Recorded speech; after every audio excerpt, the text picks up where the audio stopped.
People.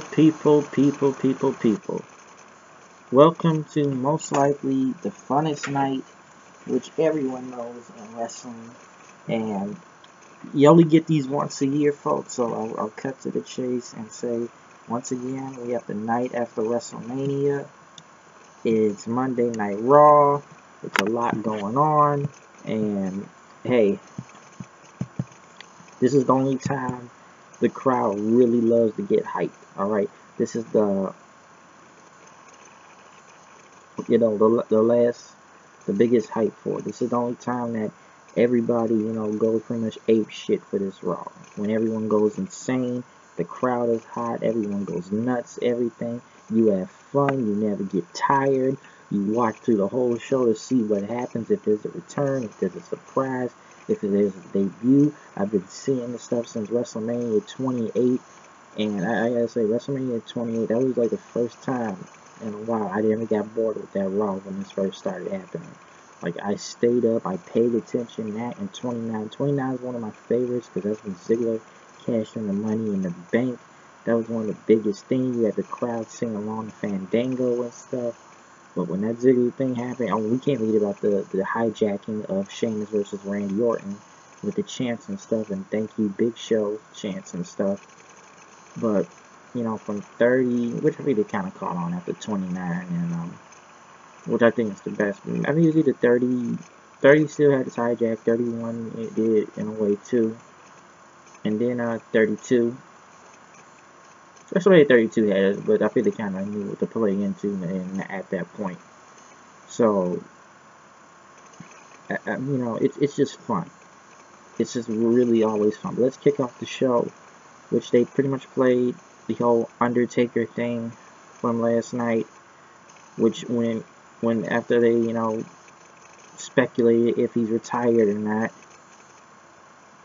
fans chanted Undertaker for nearly almost, I don't know how many, for a few minutes, maybe 5 minutes, and the chant continued, and they played Undertaker, and the crowd never stopped because they showed respect and admiration for the dead man, and he deserves that chant.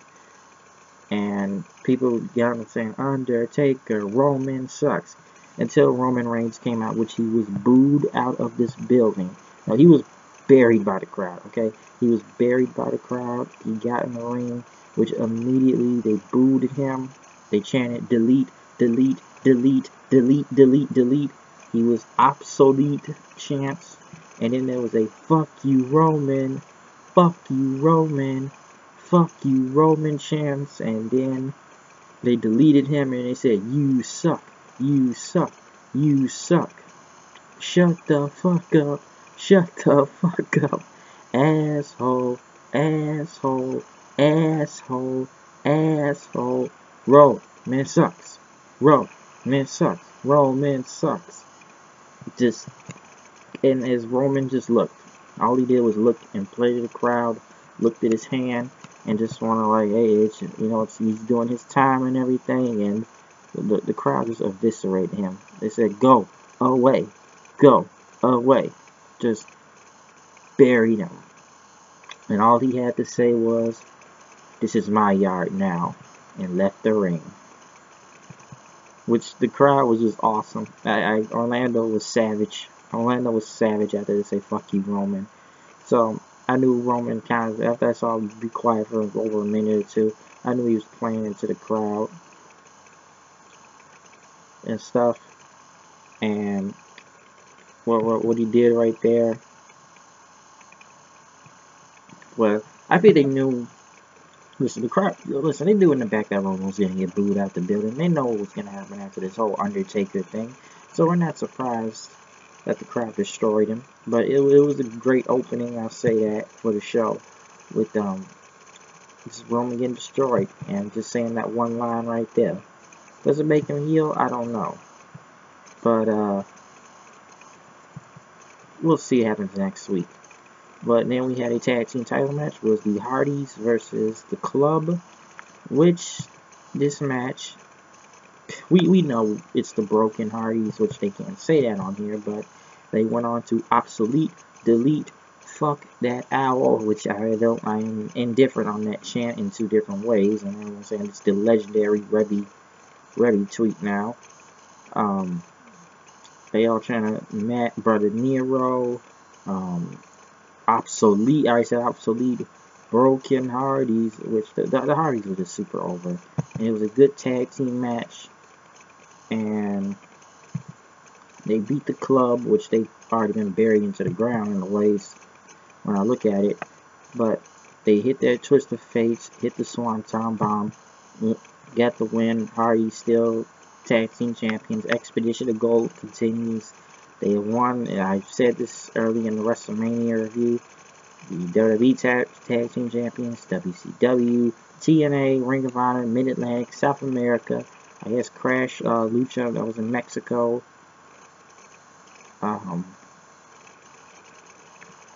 Jesus, so many titles. It's a lot of belts. I can't even get all of them half the time. Ring of Honor, Super Kick Party champions. They won them all. The Hardys just keep taking more belts as they go. Will they ever be broken on here? I don't know. But right now we just got Team Extreme. But we know what the people think of the Hardys is the whole broken thing. And you know, we do the crowd was gonna say fuck that out because of TNA. We know that was gonna happen. So yeah, I'm not really surprised at that. The cruiserweights.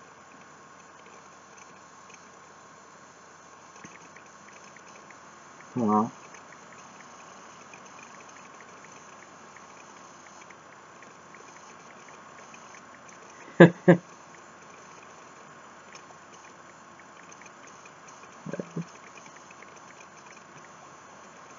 but like I said before, the cruiserweights now. Neville came out saying no one can beat him now, and I'm better than Austin Aries until Mustafa Ali came out. And this is where the crowd gave no fucks about the cruiserweight match. They gave no fucks. And this is the thing. This was actually a really good match. But you know what distracted the people from this match? A beach ball. A beach ball. Just the beach ball mania. We want beach ball city. Please don't take it. They literally paid attention to a beach ball, and these are actually some cool moves going in the ring. But the fans did not care. They were distracted by a beach ball, which I was wondering why they were looking in the crowd in the begin with. But once I saw what was happening, it was like a beach ball distracted them. A beach ball took control of the whole show of this match. And I guess when Neville was going to do a red arrow, he says, hey, you guys aren't paying attention to me, so I won't do a red arrow. Rings of Saturn, match over after that. But the beach ball pretty much was just killed. And I don't think people even cared. Mustafa Ali came out. They didn't even care. But he had a good match, though. They just didn't care. Vince McMahon came out, which people chanted, Roman sucks after he thanked the crowd.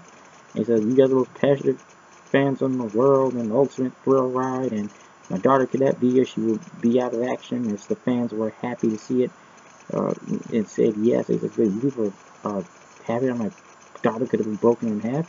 You're cruel, you're bloodthirsty. And that's Foley was fired. This time named a new general manager. And he said this man was inducted to the Hall of Fame, which Teddy Long came out and chanted, deleting him, and he kept dancing. And Vince said, cut his music. Teddy, it's that you. When Teddy Brinner said, my bad, and he says, holla, holla, holla, and he left after that. Vince pretty much, which we knew was going to happen, Kurt Angle, they all chanted, you suck, you suck, you suck, you suck, which was fun, and Kurt Angle had one thing to say, it's great to be back on Monday Night Raw, oh, it's true, it's damn true. As I guess I should say also, Vince McMahon talked about the superstar shakeup, which is mentioned for next week. So I don't know what did happen with this superstar shakeup. Could it be the draft? Could it be a trade? Could it be NXT call-ups? We don't know, but we shall see. The New Day came out. So what happened last night. So he said thanks to these people. What do you people would said? That, you know what, Origin Open Challenge. And I gotta know who's gonna be facing the New Day. And then now it was the Raw debut of the Revival from NXT, which put on a tremendous triple threat with DIY and the Authors of Pain last Saturday on NXT TakeOver Orlando. This was a good, quick match. Revival had a new match with the New Day. They won, hit the Shatter Machine on Xavier Woods, even took out Kofi Kingston's ankle after that. Listen, it was great to see the Revival, but this is where I worry about the Revival. It's Raw. I would like them on SmackDown, because A, you know we can't trust them on Raw. You know how this thing works on Raw. You've seen what's happened to the club and how they've been booked like utter shit. I don't want to see that with the Revival. I just want them to be on SmackDown where they can have a good match. Because you know, and everybody knows this, that they cannot be trusted on Monday Night Raw. We know that. So, it was just great to see the Revival.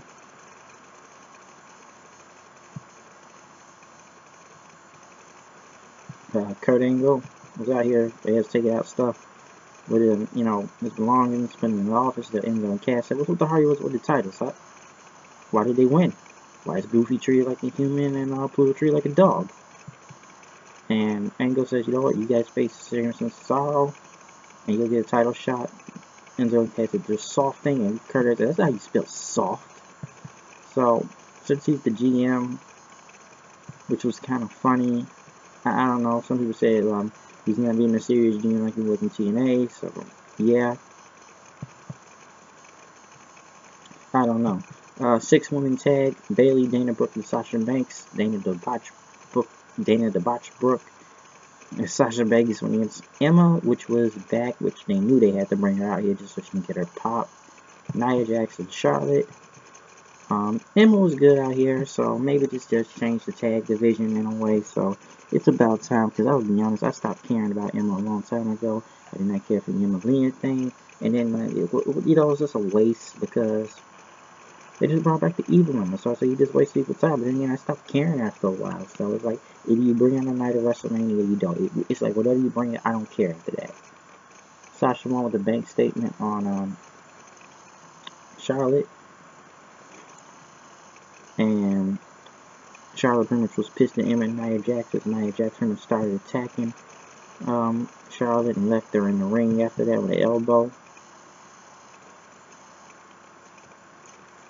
So yeah, Sami Zayn was talking to Kurt Angle in the back, saying, you know, he wants the same type of relationship he had with Mick Foley. You know, talking about if he could be, you know, be on the SmackDown. They say Shaving Man's cool, but you know, he's still a man. He's seen Stepping Stone fan with me and stuff. And Jinder Mahal was pissed about the Battle Royale last night because of Rob Gronsky and Jinder and Zayn was arguing. The Zayn goes, so you guys are having a match tonight.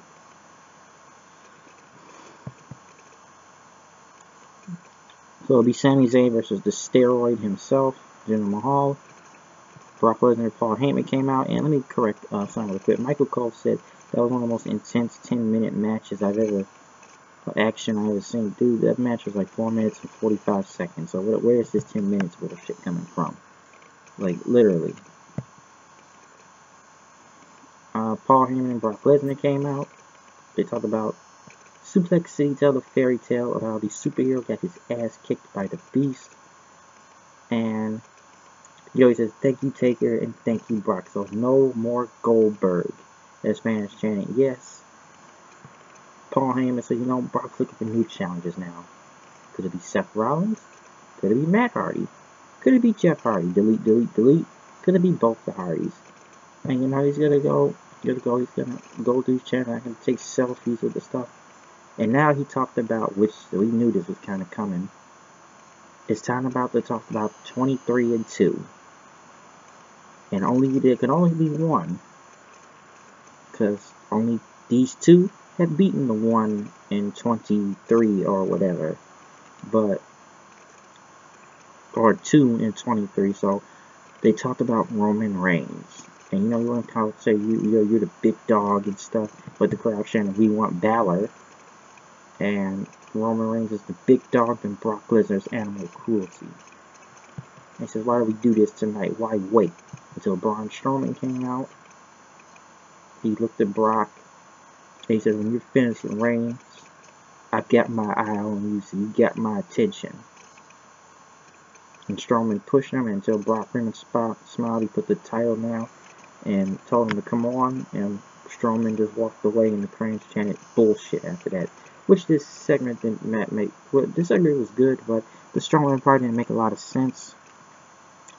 So I guess we pretty much played up that. It's Reigns versus Brock Lesnar, most likely next year at WrestleMania, soon enough for the title, which I guess they're giving Reigns a title shot now just because. I don't know why. And Strowman really needs to do something else, because I don't think you're getting a title shot with these two right now. Because let's be honest, like, come on, dude, you already lost to Roman Reigns, and then you were bitch slapped by Undertaker and Roman Reigns, and then you thrown out lackadaisically that battle royale last night. So him getting a title shot, I don't see it.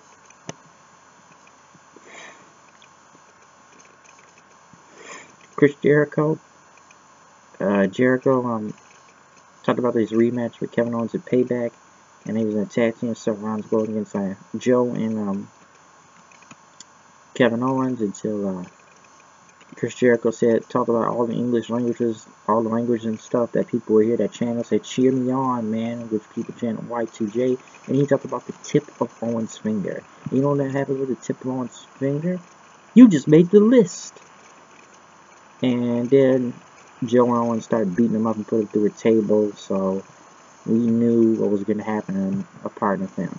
Sheamus and Cesaro went against Enzo and Cass for the titles, which I had no idea what the crowd was singing for Sheamus and Cesaro, but they were over, and I guess the right team won, with Enzo and Cass losing, and the match was cool, and, you know, they stopped Enzo and Cass from doing their finish, and Sheamus and Cesaro pretty much took out Enzo, hitting the uppercut on Enzo, getting pinned after that, so the crowd had a lot of energy in them, and stuff that they chanted. I didn't know what they were singing, but it was cool. Sami Zayn, also with people singing his song, pretty much killed General Hall out there. I don't know why we had the steroid go against him, but Sami won. That's good enough. Kevin Owens and Samoa Joe came out. And let me say this real quick before I move on. Everything was nearly a tag match tonight. This was tag team WrestleMania the night after. We had one-on-one match. Just one. Alright? We only had one. Most of it was tag team, tag team, tag team, tag team, tag team. This was tag team after Mania. Well, I'm sorry, 2 one-on-one matches. Sami and Jinder, and the Cruiserweights. But everything was a tag match. And Seth Rollins' mystery partner was Finn Balor, which all these people were former NXT champions. That it was a good match. I'll say that. The crowd was over for Finn Balor. We knew it was most likely going to be him regardless. So Finn had his thing, and, you know, I kind of find it kind of odd that, you know, they could have more time in this match and stuff. But the crowd started chanting 1, 2, sweet, which was cool. And I kind of thought it was odd that Seth Rollins would team up with Finn Balor, but you see they both, stared a hole in each other because, hey, we have to remember, Seth Rollins took out Finn Balor. It said, "I took him out," and laughed at it. So you think Finn Balor is not pissed about that? He's going to get his payback from Seth Rollins soon enough when the time is right. And Cole pretty much, which kind of thank the fans for the incredible week, which you get about SmackDown. We still got one more day, so this whole WrestleMania thing is not over yet with Night After. So we have SmackDown. But, once again, I'll say this is always the funnest crowd. They never disappoint. They're always enjoyable the night after WrestleMania, and I really don't have a lot of problems with it. So it's just really fun to play along and watch the show and just have a great time. So it's awesome. It's always awesome for the night after WrestleMania. We saw some debuts. We saw some returns. Even though Goldberg off the air for some reason, which he pretty much played of that. He's not done yet, so you can go check that out too. I'm not getting into that right now. But everything we saw tonight was big. We didn't really see no Undertaker thing going on, just the Roman Reigns part being booed out of the building. So all I can say is check out this Monday Night Raw. Like I said, I don't want to jinx something, but you know how this goes most of the time. This is the only really great Raw you're going to have throughout the year, unless something else good comes along. Because after that, it's back to the same old shit sometimes. So, the crowd always makes it hype, they make it fun, you never get tired, you never go to sleep from it. But I'm out of here. I'll see you guys later. Check out my WrestleMania review and live reactions. Peace out.